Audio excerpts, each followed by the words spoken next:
Decirle a nuestros comandantes de nuestro ejército que en esta semana, aquí en el Tolima, dieron de baja a 2 miembros de las FARC que estaban extorsionando y causando muchos estragos a un sujeto alias El Zorro, cabecilla de la Comisión de Finanzas del Frente 21 de las FARC, y a otro sujeto alias El Pecoso,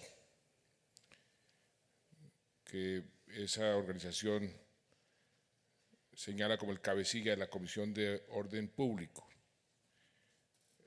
Eran 2 personajes que estábamos buscando hace mucho tiempo, que tenían azotada toda la zona, sobre todo el sur del departamento, con las extorsiones. Ayer cayeron 7 de nuestros policías en Montelíbano, muertos, asesinados por las FARC. Por eso dije esta mañana en un tuit, y todos los días me toca felicitar por un lado a nuestros comandantes del ejército y policía, al mismo tiempo expresar mis condolencias a ellos y a sus familias por los soldados y policías que caen en combate. Decía yo esta mañana que este año 177 miembros de las Fuerzas Armadas han sido muertos, 533 heridos. Por otro lado, 210 guerrilleros han muerto, 2010 guerrilleros han sido capturados por nuestras fuerzas, 903 guerrilleros han sido desmovilizados. Esa es la guerra que queremos terminar.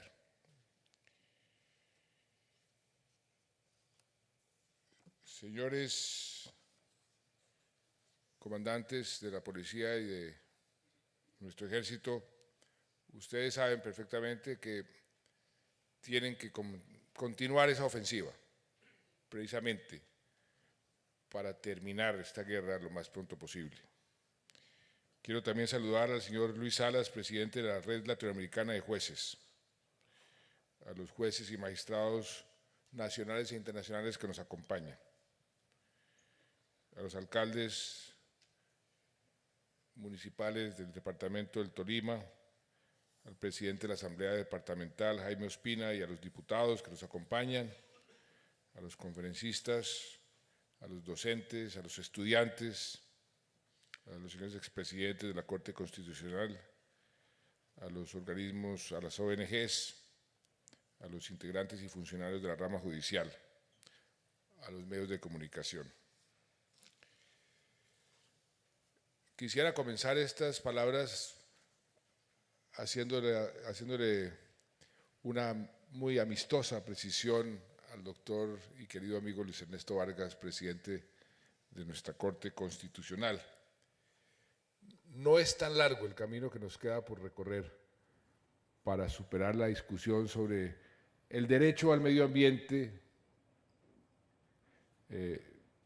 y si realmente es un derecho de papel sin eficacia en la práctica.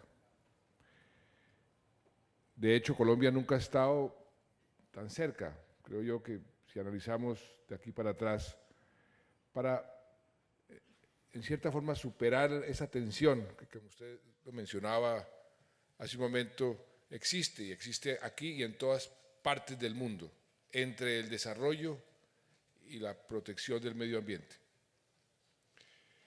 El camino hacia encontrar un balance ideal se ha venido abriendo por casi un cuarto de siglo, y la Corte ha venido aportando muchísimo a ese proceso. La Corte, que es el símbolo más importante de nuestro Estado social de derecho, es su columna vertebral. El derecho al medio ambiente es y debe ser, en últimas, el derecho a la vida, el derecho a vivir en un país que, además de ser próspero social y económicamente, también lo sea en términos ambientales. O sea, es un derecho fundamental. Erradicar la pobreza extrema, garantizar la prosperidad, el desarrollo de nuestros ciudadanos es un imperativo ético y moral de todos nosotros, todo gobernante, de todo juez, de todo ciudadano. Pero también lo es hacerlo desde una perspectiva de lo que hoy se denomina desarrollo sostenible. Y desde hace 4 años venimos recorriendo ese camino que en cierta forma ha abierto la propia Corte Constitucional como guardiana de nuestra Carta Política. En estos primeros 4 años, lo dijimos esta misma semana, más de 3.6 millones de colombianos salieron de la pobreza. Nunca antes habíamos reducido la pobreza casi 10 puntos porcentuales en un cuatrenio. Eso tengo entendido que además no lo ha hecho ningún país de América Latina tan rápido. A eso se suma que hemos sacado de la pobreza extrema a más de 2 millones de colombianos. Eso es casi 5.6% de nuestra población. A eso se suma la creación de 2,5 millones de empleos nuevos formales. O sea que, por un lado, estamos cumpliendo con ese mandato social que recibimos de los colombianos y haciendo un esfuerzo inmenso para garantizarle a nuestros ciudadanos esos derechos a un empleo digno, a una vida digna. ¿Y por qué menciono estas cifras? Porque quieren decir que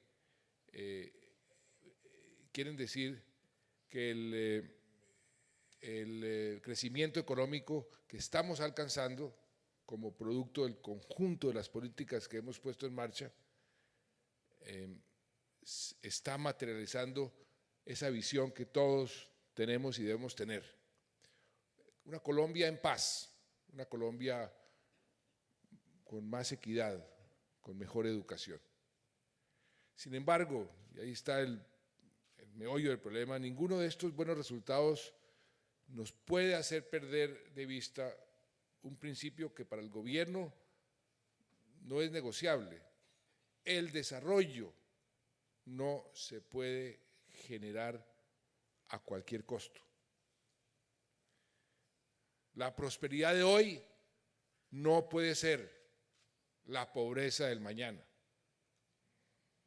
Es necesario generar desarrollo hoy, por supuesto, es un imperativo, pero también hay que garantizar todas las condiciones que sean necesarias para el bienestar de las futuras generaciones.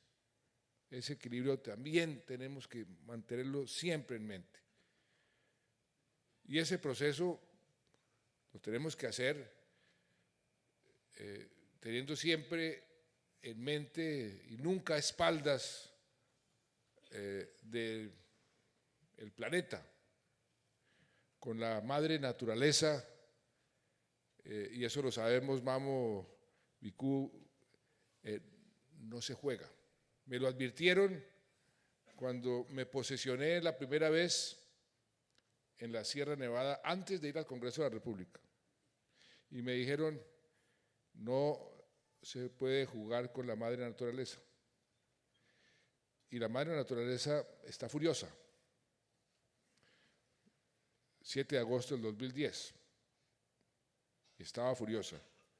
Vivimos el peor desastre natural de toda nuestra historia con la ola invernal que comenzó en ese momento, más o menos en esos meses, y que duró 2 años. Nunca habíamos sufrido tanto.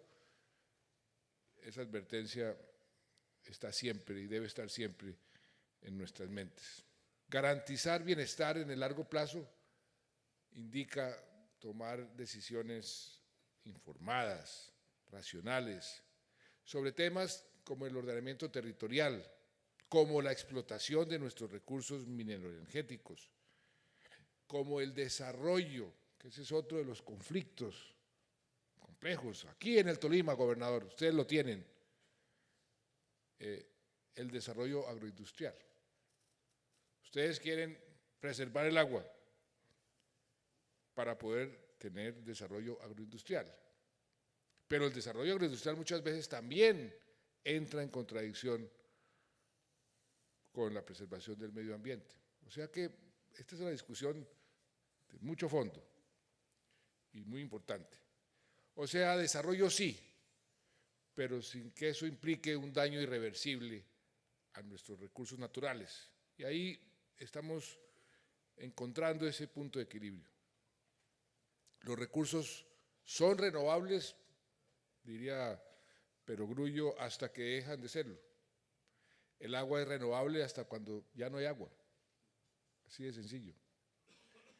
Y el gobierno no ha caído ni va a caer en la trampa del nuevo rico. No vamos a caer en esa trampa del nuevo rico que gasta sin pensar en el mañana. Y ese es uno de los criterios que esta Corte Constitucional adoptó, muy importante. Somos, en cierta forma, medio pioneros en el mundo al aceptar, introducir en nuestra Carta Política el criterio de sostenibilidad fiscal, que ya hace parte de nuestro ordenamiento jurídico y que en cierta forma nos permite garantizar que los derechos, entre ellos el derecho al medio ambiente, se guarden mucho mejor, se defiendan mucho mejor, que vayan mucho más allá del papel. No podemos dejar de lado que llevar a la práctica los derechos, hacerlos realidad para todos los colombianos, requiere de financiación. Las regalías que el país obtiene por la explotación de sus recursos son una fuente muy valiosa para financiar la defensa de los derechos de los ciudadanos. La salud cuesta. Señor gobernador, la semana pasada aquí estuvo el delegado del Ministerio, el superintendente de Salud, para decirle a usted lo que yo le había prometido. Se interviene el Federico Lleras para salvarlo. Y la semana entrante va a venir o va a haber una reunión para ver qué recursos adicionales a los que ya se le han puesto se van a poner. La salud cuesta.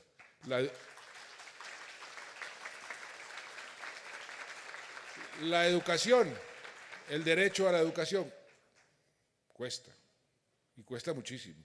El derecho a la seguridad, cuesta. El derecho a la justicia, cuesta. En fin, todos los derechos tienen un sustento o tienen un costo. Por eso las crisis económicas son tal vez los fenómenos que más golpean los derechos de los ciudadanos. Por eso el criterio de sostenibilidad fiscal, para evitar esas crisis, en cierta forma, y eso lo acogió nuestra Corte, es un seguro en contra de la vulneración de nuestros derechos. Entonces, con una mentalidad parecida es como tiene uno que tratar de buscar ese equilibrio entre medio ambiente y desarrollo, y alcanzarlo no es imposible. Y los colombianos y la jurisdicción constitucional pueden tener la seguridad de que nuestra visión, la del gobierno, siempre tiene esos equilibrios en mente, el corto plazo, el largo plazo, medio ambiente, desarrollo. Explotación de recursos, sí, por supuesto, es necesario, pero sin que a largo plazo eso amenace la garantía de tener suelos fértiles o recursos hídricos sanos. Somos, y aquí se mencionó, uno de los países más vulnerables del mundo entero al cambio climático. Mencionaba el señor presidente de la Corte Constitucional que se están acabando los nevados. La Sierra Nevada de Santa Marta dejará de ser Sierra Nevada en pocos años. Todos los nevados van a desaparecer. Culpa nuestra, no. Colombia no está aportando al cambio climático, todo lo contrario.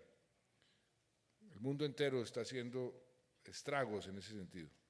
Nosotros lo que estamos tratando de hacer es participar cada vez más con nuestra autoridad moral por lo que estamos haciendo en Colombia.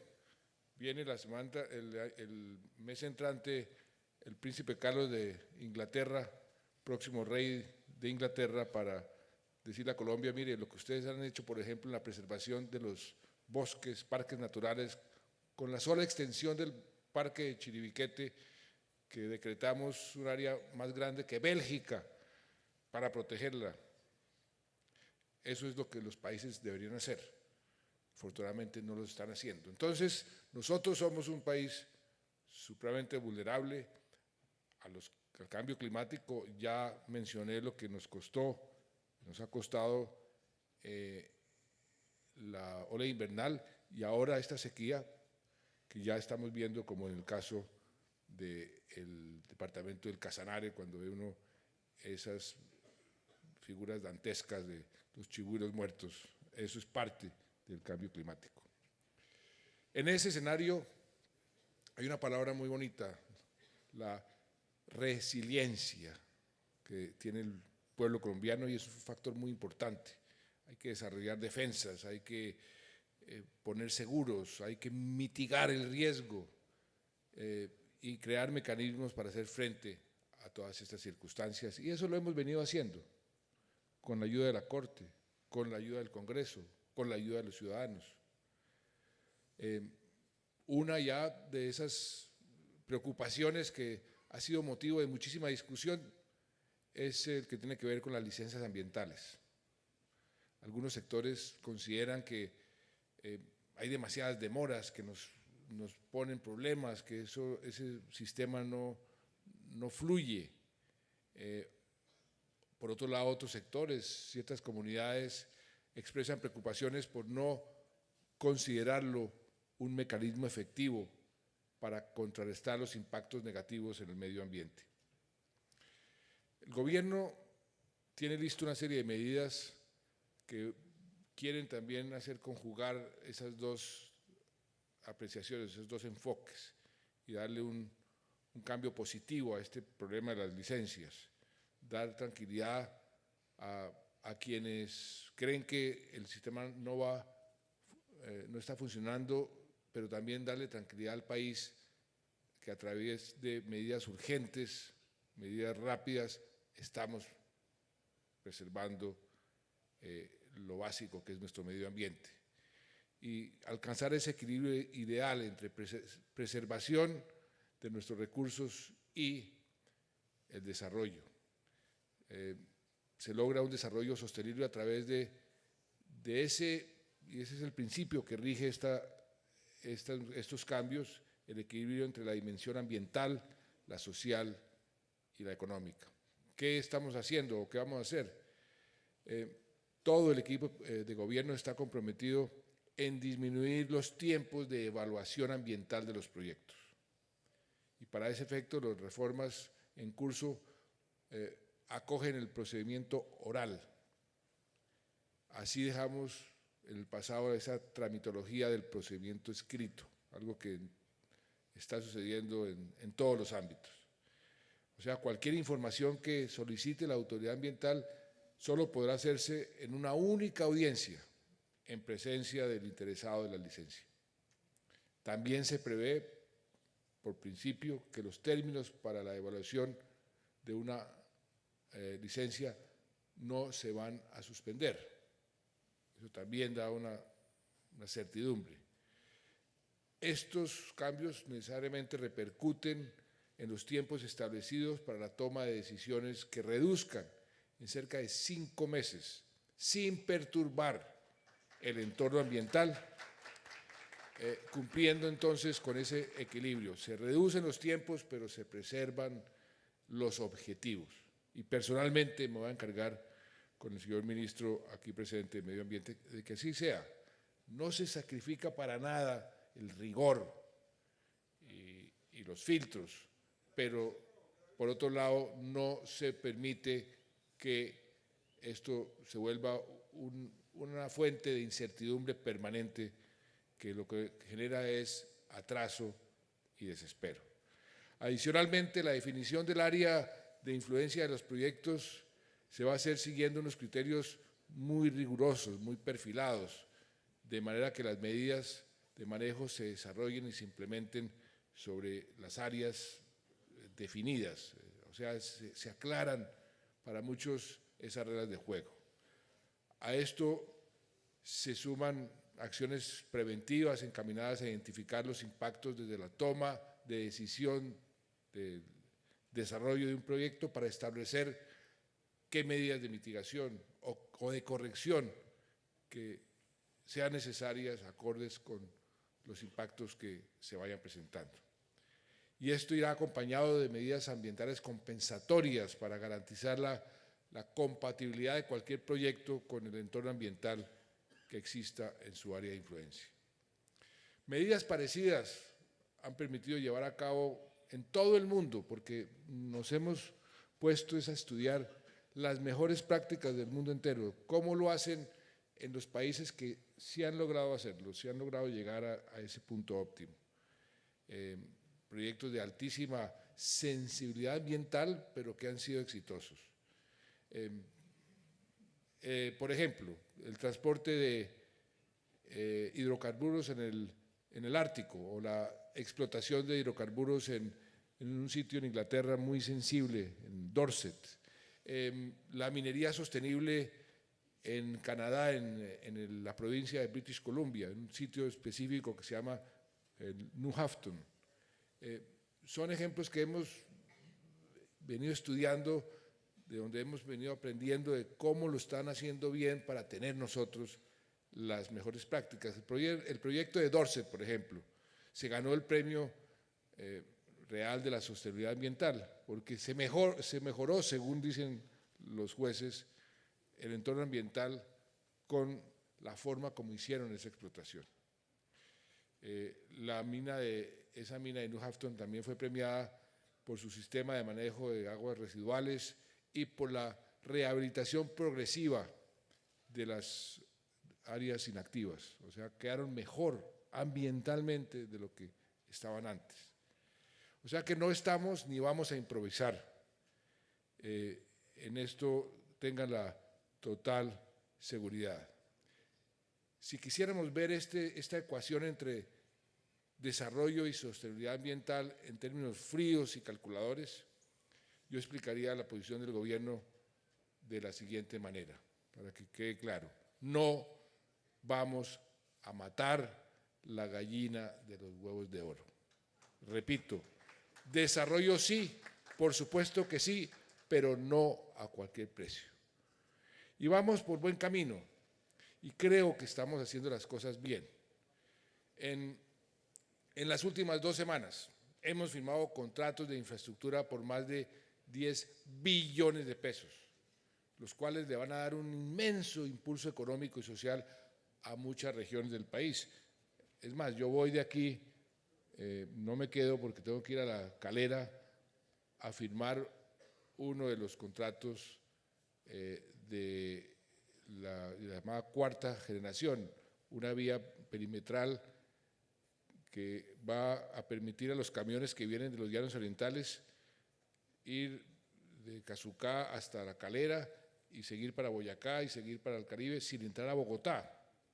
El efecto ambiental de esa obra para Bogotá es inmenso, evitar que las tractomulas entren a Bogotá. El sábado estuve en la firma en Barranquilla sobre la recuperación del río Magdalena. Recuperar el río, recuperar su pesca, recuperar sus cuencas, tienen un efecto positivo ambiental muy importante. Y todo esto lo estamos haciendo a través de una serie de obras se van a ceñir y se están ciñendo a los estándares internacionales más rigurosos para la protección de nuestro hábitat. Los objetivos de desarrollo del milenio son una de las mejores pruebas de nuestro compromiso con el mundo entero. Nosotros participamos activamente en la Cumbre de Río y, modestia aparte, Colombia, la tesis colombiana fue la que salió avante. Lo único que en donde los países se lograron poner de acuerdo fue: tenemos que reemplazar los desarrollos del milenio que terminan el año entrante con unos nuevos objetivos de desarrollo, pero que tenga que ver con el aspecto sostenible. Y ese será un poco la agenda que va a orientar el desarrollo del mundo entero después del año 2015.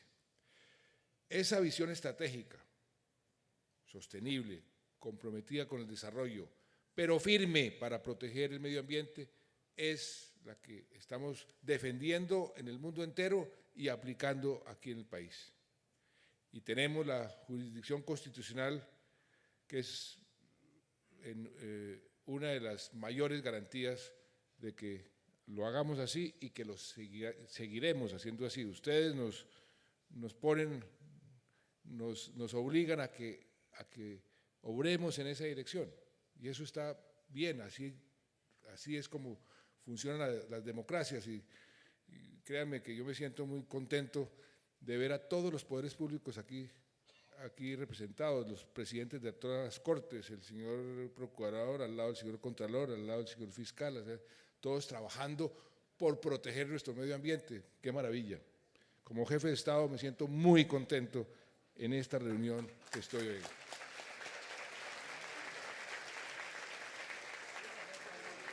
Los colombianos le debemos mucho a la Corte Constitucional en la protección de nuestro entorno natural, de nuestra fauna, de los bosques, de los ríos. La jurisprudencia de la Corte ha defendido la necesidad de que el Estado proteja el medio ambiente, pero que también lo hagan los ciudadanos, eso es muy importante.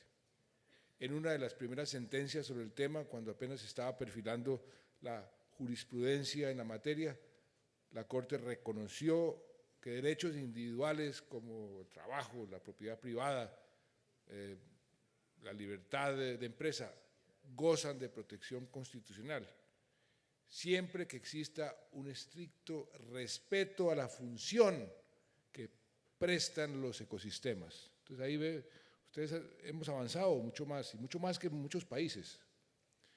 Y ese es el espíritu que ha guiado a la Corte en otras decisiones trascendentales sobre esta materia. Pero la labor de la Corte ha ido, por supuesto, mucho más allá. Su jurisprudencia ha sido realmente progresista en todos los aspectos de nuestra vida institucional, aspectos trascendentales como el reconocimiento y protección de la jurisdicción indígena, la protección del trabajador, la protección de la mujer, el reconocimiento de su valor en las estructuras sociales y familiares, han sido recogidas en sus líneas de jurisprudencia. Las decisiones de tutela han convertido en realidad los derechos fundamentales de nuestra sociedad y han servido también como principio rector de las actuaciones administrativas y en general del poder público. La revisión de estas tutelas ha permitido que la Corte permee todas las actuaciones públicas del país y ha mejorado significativamente la relación del Estado con la ciudadanía. El país también valora muchísimo los momentos históricos en los que la Corte Constitucional ha asumido la indispensable labor de controlar el poder desmedido y de asegurar que las decisiones del Poder Legislativo reflejen la voluntad de los colombianos. Y ayer mismo el Consejo de Estado también me dijo: presidente, usted no puede hacer lo que hizo. Es una forma de controlar un poder al otro poder y eso está bien. Eso es la democracia. Eso es como debe operar nuestro sistema. La jurisdicción constitucional ha sido y seguirá siendo, pero no es que esté de acuerdo con usted, ¿no, presidente del Consejo? Yo estoy convencido de lo que hicimos, lo hicimos correctamente, pero ustedes me dijeron que no, y yo acato eso perfectamente, y ustedes tienen la última palabra en eso, ustedes son mi control, y eso lo respeto enormemente y lo seguiré respetando, no le discuto esa decisión. Pero ese ha sido y seguirá siendo la savia nutriente de la Constitución del 91. Sin el desarrollo de la jurisprudencia constitucional, la Carta de Derechos de la Constitución no habría tenido el impacto que ha tenido. Por eso el gobierno destaca la existencia y la independencia de la Corte Constitucional como un tribunal autónomo encargado de la guarda y el desarrollo vital de nuestra Constitución. El Congreso se apresta a iniciar la discusión de la reforma encaminada a lo que se ha denominado el equilibrio de poderes.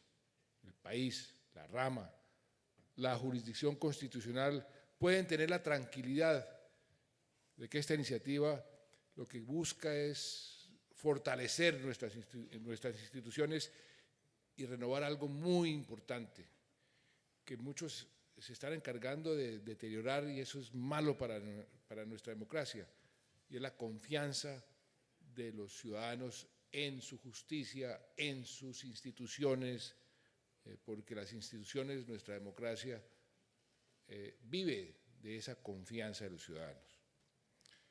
Hablar de un encuentro constitucional por la tierra como este implica hablar no solo de su protección y preservación, sino también de su repartición justa y productiva. Me refiero a la tierra. Y tengo la certeza de que la Corte Constitucional será un aliado sabio, independiente, como siempre, y más que justo en nuestro empeño por consolidar una Colombia en paz, con más equidad y mejor educada. Un eventual escenario de posconflicto le impondrá al país desafíos enormes y apasionantes, en los que el criterio de la jurisdicción constitucional será crucial, será determinante. En nombre de todos los colombianos, les extiendo un saludo lleno de afecto y gratitud, y los invito a seguir tomando decisiones para los colombianos de hoy, pero también para los que van a vivir el día de mañana y gozar de estas tierras tolimenses, de esta tierra de su departamento, querido presidente de la Corte Constitucional, y de las tierras colombianas. Ustedes y todos los colombianos pueden tener la seguridad de que el gobierno seguirá haciendo lo mismo. Muchas gracias.